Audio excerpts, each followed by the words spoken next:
Olá pessoal, vamos fazer então nossa revisão da aula de membrana plasmática. Como vocês podem ter visto nos outros vídeos, a ideia várias coisas vão se repetindo, né, nas aulas também, né?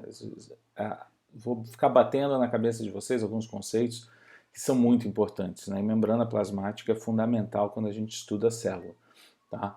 Então sempre lembrar das condições da onde essas células estavam quando da formação do planeta, quando as moléculas começaram a se interagir por suas características químicas, foi oportunizada então a formação das biomembranas, né?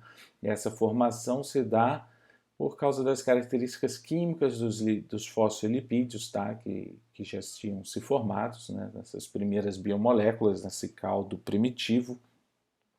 E essa característica anfifílica da molécula, ou seja, que uma parte dela é polar e a outra parte é apolar, uma parte vai repelir água, a outra parte não vai repelir água, permite então com que as membranas se formem de uma forma natural, porque ela sempre vai tender a uma estabilidade energética. Nós vimos esse vídeo aqui, onde perdão, nessa modelagem molecular, como colocando num modelo matemático as características químicas e as relações dessas moléculas num ambiente com água, que são essas moleculinhas azuis, como é natural, então, a formação da membrana plasmática.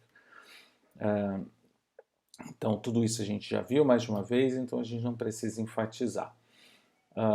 O que é importante da gente sempre falar da membrana plasmática, né? Que ela é a interface da célula com o mundo exterior. Obviamente ela define a célula como uma célula, mas ela que define, ela que é a interface do mundo. E quando a gente fala interface, ela delimita o que está dentro e o que está fora, ela controla o que está dentro e o que está fora, ela recebe sinais de fora e acaba viabilizando disparar sinais bioquímicos internos de uma forma muito eficiente. Tá? Então nós vimos os componentes da membrana, como é que funciona esses sistemas de troca de membranas por vesículas entre a membrana plasmática externa, né? E as organelas membranosas do lado de dentro. A gente discutiu essa questão da função da membrana como controle do volume celular, né? Respondendo ao ambiente hipertônico ou hipotônico, causando então alterações que buscam preservar a integridade da membrana, ou seja, a integridade da célula. Contudo, toda célula vai ter um limite de ambiente hipertônico e hipotônico que ela aguenta e a ponto de manter a sua viabilidade. Tá? Não é à toa que nós usamos açúcar cristal para tratar ferida. Quando você joga açúcar cristal para tratar ferida, você cria um ambiente tão hipertônico do lado de fora que as bactérias que podem estar crescendo ali perdem tanta água que elas morrem. Né? Então, esse seria o efeito antimicrobiano do açúcar cristal para tratar ferida. Obviamente que a gente não faz isso na gente, mas às vezes eu mesmo já tratei cavalo com açúcar cristal, que era o que o proprietário tinha na época. Né? Então, a gente faz o que dá. O modelo do mosaico fluido é muito importante a gente ter essa concepção dos fosfolipídios. Eles estão presos pela repelência à água, mas eles não estão estáticos, né? Eles se mexem, né? Eu enfatizei que esses lipídios eles se difundem lateralmente, eles rodam e eles muitas vezes fazem o que está escrito ali, que é o flip-flop, que é a troca, uma difusão. Um fosfolipídio sai da parte da camada externa para a camada externa da bicamada lipídica. Tá? Então, quando a gente olha a microscopia, sempre a gente consegue delimitar alguma coisa de membrana, nem sempre a gente consegue, tá? Dependendo do corte, dependendo do tecido, dependendo da coloração, mas a gente tem sempre que entender a membrana no contexto do tecido e como ela ela está associada com as outras células e com os tecidos adjacentes, que geralmente é ali essa linha rosa, que algumas dessas setas mostram seriam a membrana basal, tá, na interface com a matriz extracelular do tecido adjacente. Seguindo, então, enfatizei bastante o papel das proteínas, proteínas como receptores, como canais, como translocadores de membrana e proteínas de reconhecimento. Esses são conceitos bem importantes para vocês terem. Tá?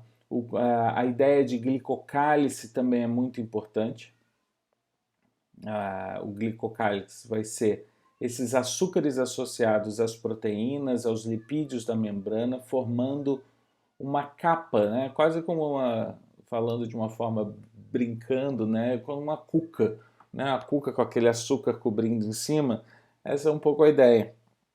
Então, os fosfolipídios vão ter suas glicosilações, algumas proteínas também vão ter suas glicosilações, e cada célula, cada organismo, muitas vezes cada indivíduo vai ter um padrão de glicosilação único nas suas células, tá? Isso é muito importante para reconhecimento celular, e aqui a gente discutiu as questões do que essa questão das funções, algumas das funções do glicocálix.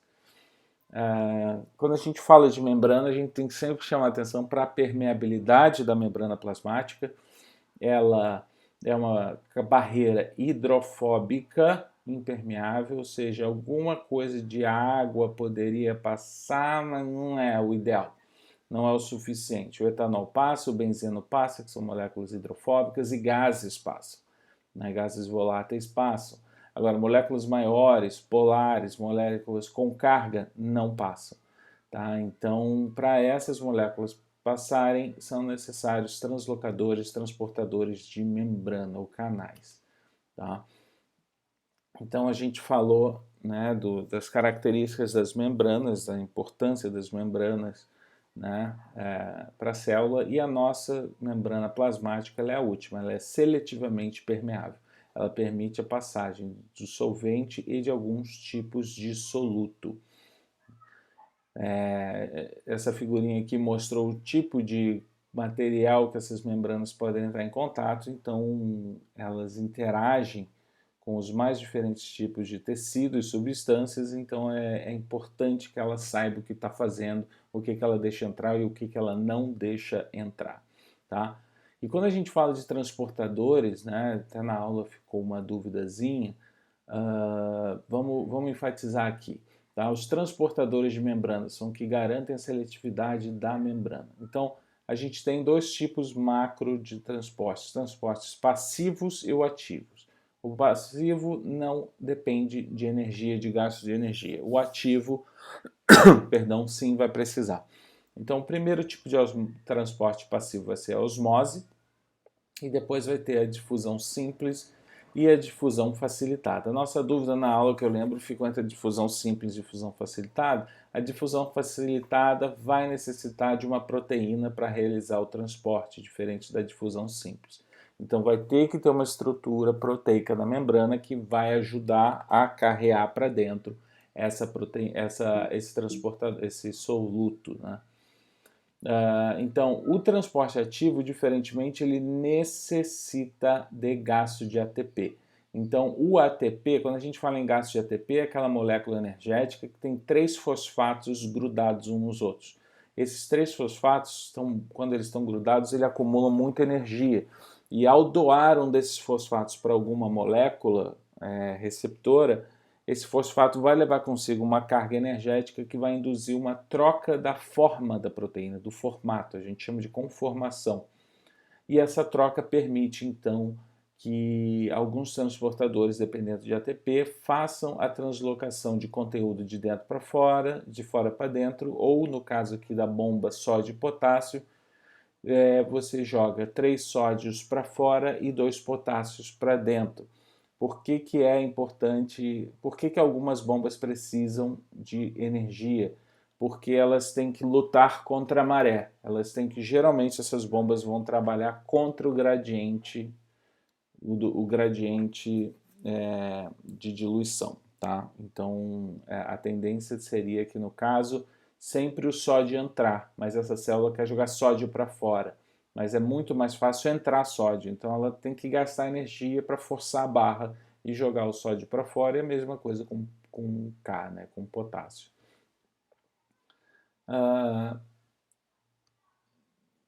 Chamando atenção, nesse vídeo aqui é bem legal vocês verem esse vídeo para os conceitos caírem bem.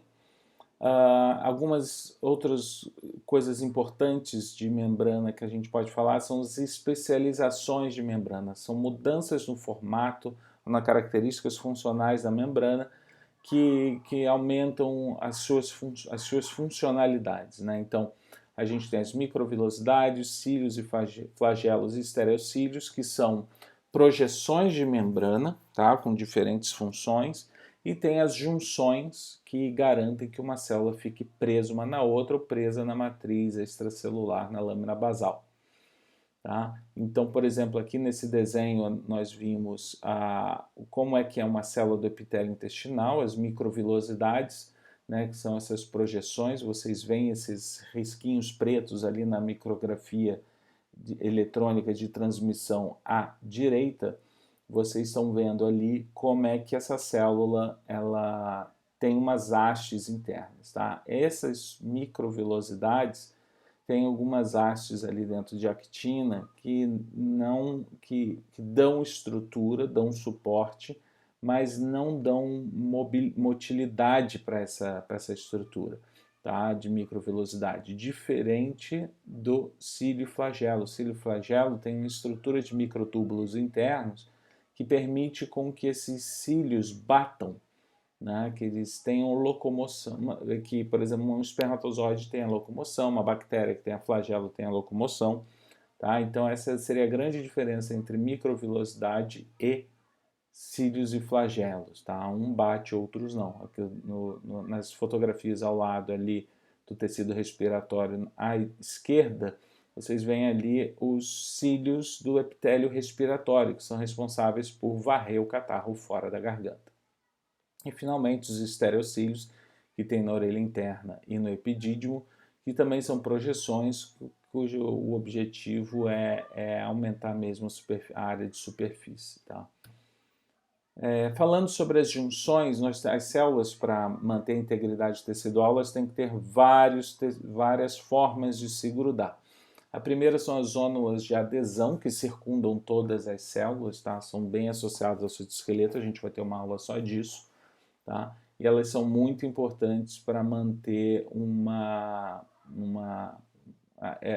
esse espaço intercelular bem isolado, bem seladinho. Tá?